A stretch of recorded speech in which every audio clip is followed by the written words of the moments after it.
One of the countries under the spotlight for so-called honour crimes is Jordan, where the practice is sanctioned by law. Under the criminal code, relatives who kill a woman suspected of shameful behaviour receive a light sentence or escape punishment altogether. But there is growing opposition to this, not least from the king himself, who's backed legislation to remove these articles. Though that hasn't happened yet, women who are perceived to be at risk are given sanctuary in prison while they wait for the opening of a protected shelter.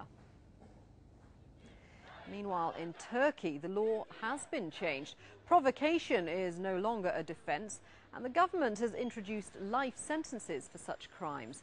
However, these killings are still supported in some parts of the country.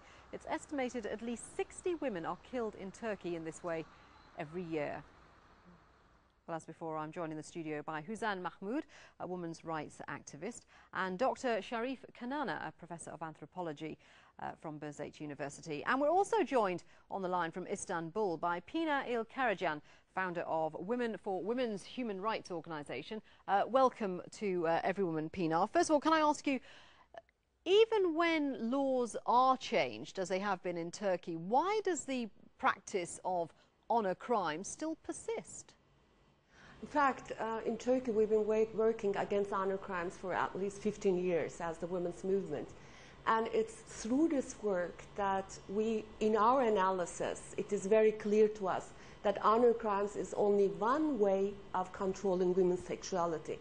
In fact, very unfortunately, there are other terrible practices which aim at controlling women's sexuality specifically, such as female genital mutilation, as you know, which is very widespread in Egypt, or the so-called forced marriages is another way to control women's sexuality, as well as the widespread restriction of women's mobility, or even not allowing women to go to school because parents are afraid that if girls go to school, then they will be able to resist arranged marriages or forced marriages. Okay, well let's concentrate on these so-called honour killings. Let's be very clear here. Mainstream interpretations of Islam forbid these type of killings.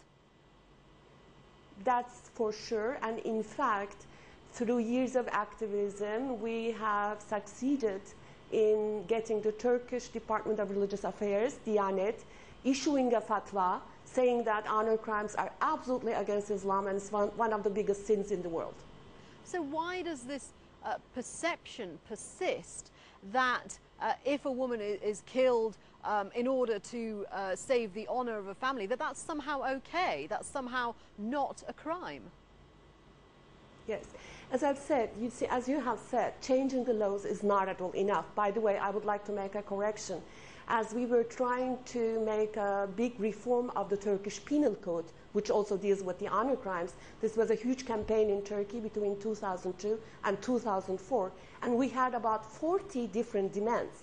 And in fact, honour crimes was only 2 or 3 of these demands. And very unfortunately, we have seen that despite years of activism around honour crimes, it became one of the most controversial issues. It was one of the issues where the government was most resistant to change. At the end of 3 years of campaigning and also with the support of the media, the government finally agreed to change one article. Now it says that customary crimes, the so-called customary killings, are an aggravating circumstance, which means if a judge decides that a killing was a customary killing, then the perpetrator cannot get any sentence reduction. But if a judge decides that this was an honour crime, in Turkey it is still possible to get a sentence reduction for the perpetrator. So even this shows, as my Iraqi colleague was saying, that the government is very unfortunately not at all serious about ending these shameful crimes. Okay, Huzan, one of the major problems seems to be that there is collusion by authorities in turning a blind eye. Why is it that this perception persists that it is okay to murder someone who is thought to have brought shame on the family, a woman who is thought to have brought shame on the family?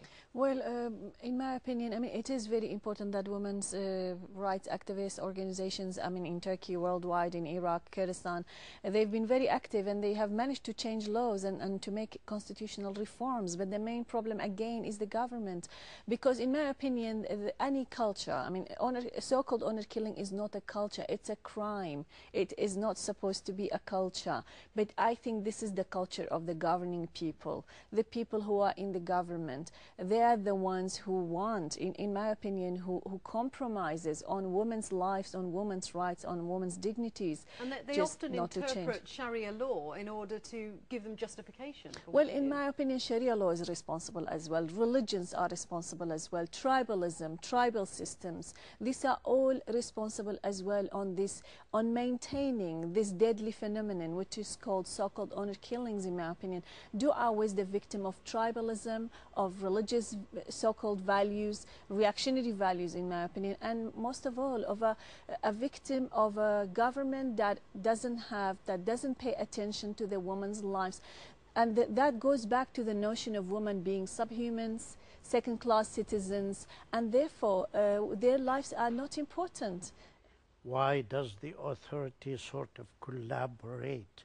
Now the authority is part of the society.